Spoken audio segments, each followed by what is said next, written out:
आज हम सुनने जा रहे हैं श्रीमद् भागवत महात्म्य का छठा अध्याय। नारद मुनि का सनत कुमार से श्रीमद् भागवत की सप्ताह यज्ञ विधि पूछना और सनत कुमार जी का कहना। नारद जी ने सनत कुमार जी से पूछा कि हे महाराज, भागवत पुराण सुनने की सप्ताह यज्ञ विधि बतलाइए कि कौन कौन वस्तु इसमें चाहिए और किस तरह से यह करना होता है। सनत कुमार जी बोले, यह बात तुमने बहुत अच्छी पूछी।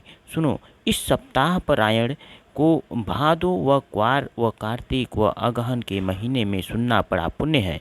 सिवाय इसके जब इच्छा हो और कोई पंडित व्यास जी अच्छे मिल जावें तब सुने। शुभ कर्म करना किसी समय मना नहीं है, पर जो कोई सप्ताह सुनने की इच्छा करे उसे चाहिए कि अच्छा मुहूर्त पूछकर अपने इष्ट मित्रों को कहला भेजे कि हमारे यहाँ सप्ताह यज्ञ होगा, आप लोग भी सुनने वास्ते आना। जो लोग विरक्त हुए उनको भी इस यज्ञ में बुलाना उचित है। जो स्थान घर या बाग या तीर्थ पर इच्छा हो वह कथा सुनने के वास्ते ठहरावें और वह जगह चांदनी, केला, बंदरवार आदि से अच्छी तरह अलंकृत कराएं। जिस तरह विवाहादिक वह यज्ञ में तैयार कराते हैं, व्यास जी के बैठने को बहुत अच्छा ऊंचा सिंहासन रखवा दें। वह वैष्णव लोगों को जो कथा सुनने आवें उनके वास्ते पृथक पृथक आसन बिछवा दें। प्रातः समय से व्यास जी कथा वाचना आरंभ करें। वह श्रोता लोग स्नान व संध्या करके कथा होने से पहले वहां आवें। वह चित्त लगाकर कथा सुने।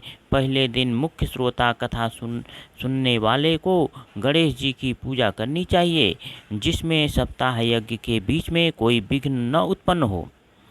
वह एक विद्वान ब्राह्मण को विष्णु सहस्त्र नाम का वर्ण 7 दिन वास्ते देकर बैठा देना चाहिए उचित है। वह ब्राह्मण शालिग्राम की पूजा व विष्णु सहस्त्र नाम का पाठ करके एक एक नाम लेकर ठाकुर जी पर तुलसी दल चढ़ावे।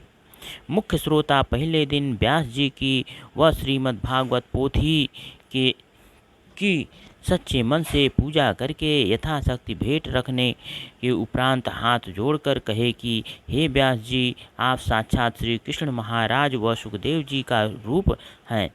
मुझे अपना दास समझकर श्रीमद् भागवत यज्ञ आरंभ करके मेरी इच्छा पूर्ण कीजिए। जब व्यास जी कथा कहें तब अपना मन संसारी काम में न लगावें और कथा सुनने के उपरांत परमेश्वर का भजन भी उस सभा में करना चाहिए।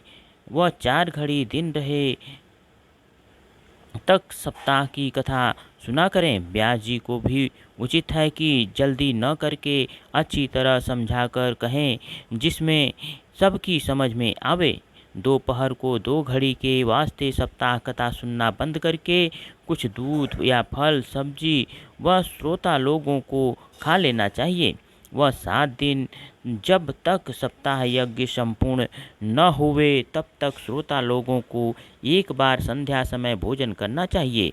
कदाचित केवल फल या दूध व घी खाकर 7 रोज तक रह जावें तो और अधिक पुण्य है, किंतु निराहार न रहकर कुछ खा लेना चाहिए। सिवाय इसके 7 दिन तक ब्रह्मचर्य रहना व स्त्री से भोग करना व पृथ्वी पर सोना व पत्तल में खाना श्रोता लोगों को उचित। 7 दिन तक दाल व शहद व बासी अन्य, बैगन व तरबूज व मसूर व मेथी व उड़द व प्याज व लहसुन व मूली, गाजर व कोहड़ा न खावें। अधिक भोजन न करें जिससे आलस्य न आवे। जब तक सप्ताह कथा सुने तब तक क्रोध, झगड़ा या किसी की चुगली व निंदा न करना चाहिए। इस 7 दिन में कोई स्त्री रजस्वला हो जावे तो वह कथा न सुने। मृच्छादिक अशुद्ध जाति बीच सभा कथा के आन कर न बैठें। उनको सुनने की इच्छा हो तो दूर बैठकर सुने। श्रोता लोगों को सत्य बोलना व दया रखना उचित है। कथा के बीच शोर करना न चाहिए। इस तरह सप्ताह कथा सुनने से बड़ा फल होता है। कोई स्त्रीबाज हो या एक बेर लड़का होकर दूसरा बालक न हुआ हो या जिसका गर्भपात हो जाता हो, वह चित्त लगाकर इस सप्ताह यज्ञ को सुने तो उनके संतान होए। इस कथा सुनने के प्रताप से सबका मनोरथ पूर्ण होता है। प्रतिदिन कथा सुनने के उपरांत तुलसी दल व प्रसाद सब श्रोताओं को देना चाहिए। जब कथा संपूर्ण हो जावे तब 8वें रोज सप्ताह होने का होम दशम स्कंध के श्लोकों से या गायत्री मंत्र से आहुति देकर करें। वह अच्छे अच्छे पदार्थ ब्राह्मणों को भोजन करावें। वह अपने सामर्थ्य भर द्रव्य व वस्त्र व भूषण व गौ पृथ्वी व बर्तन आदि व्यास जी को देकर सच्चे मन से पूजा करके उनको विदा करना चाहिए। इस कथा को सुनने से अर्थ धर्म काम मोक्ष चारों पदार्थ मिलते हैं। इतनी बात कहकर संत कुमार जी बोले, हे नारद मुनि, तुमको सुनने की इच्छा हो तो हम दूसरा परायण कहें। नारद मुनि ने कहा, धन्य मेरे भाग्य, इससे क्या उत्तम है। जब सनत कुमार ने दूसरा परायण आरंभ किया और वहाँ सब ऋषिश्वर आनकर बैठे, तब सुखदेव जी महाराज भी तीर्थ यात्रा करते हुए वहाँ पर आए। सनत कुमार आदि ने सुखदेव जी को देखकर बड़े आदर भाव से आसन पर बैठाया। उस समय सुखदेव जी सप्ताह यज्ञ की तैयारी देखकर सब श्रोताओं बोले कि तुम लोग इस कथा को चित्त लगाकर सुनो। यह कथा वेद रूपी वृक्ष का फल है। संसार में दूसरे फल जो होते हैं उसमें गुठली व छिलका रहता है। इस फल में अमृत रूपी रस भरा है, इसलिए यह अमृत बार बार पीना चाहिए। इस कथा को श्री नारायण जी ने ब्रह्मा से कहा और ब्रह्मा ने नारद मुनि को बतलाया। नारद ने वेद व्यास हमारे पिता से कहा, वह व्यास जी ने मुझे पढ़ाया और मैंने राजा परीक्षित को सुनाया। यह श्रीमद् भागवत 18वें पुराण में उत्तम है। साधु वैष्णव का परम धन यही है। स्वर्गलोक में तपस्वियों व ब्रह्मलोक में ब्रह्मा व कैलाश में महादेव, वैकुंठ में लक्ष्मी जी इस कथा को गाती हैं। जिस समय सुखदेव जी श्रोता लोगों से यह बात कह रहे थे, उसी समय वैकुंठनाथ व ब्रह्मा व वरुण व कुबेर देवता प्रहलाद भक्तों को साथ लिए सप्ताह यज्ञ में आए।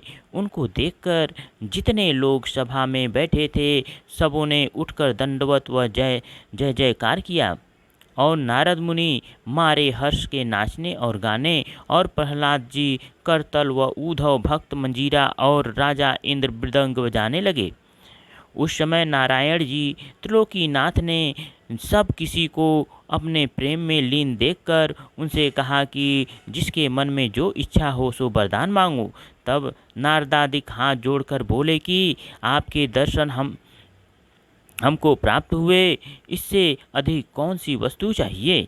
जो मांगे अपने चरणों की भक्ति हम लोगों को दीजिए। श्याम सुंदर यही वरदान सबको देकर वहाँ से अंतर्ध्यान हो गए और सप्ताह यज्ञ दूसरा संपूर्ण हुआ। इतनी कथा सुनकर शौनकादिक 28,000 ऋषीश्वरों व सूत जी से पूछा कि सुखदेव जी महाराज ने यह कथा राजा परीक्षित को कब सुनाई व गोकर्ण और सनत कुमार जी ने कब कही थी, इसका हाल बतलाइए।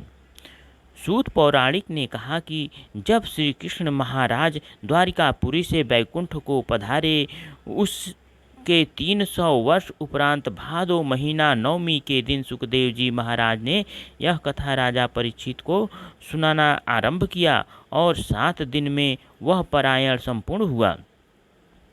उसके 200 वर्ष पीछे गोकर्ण ने सप्ताह कथा कही थी।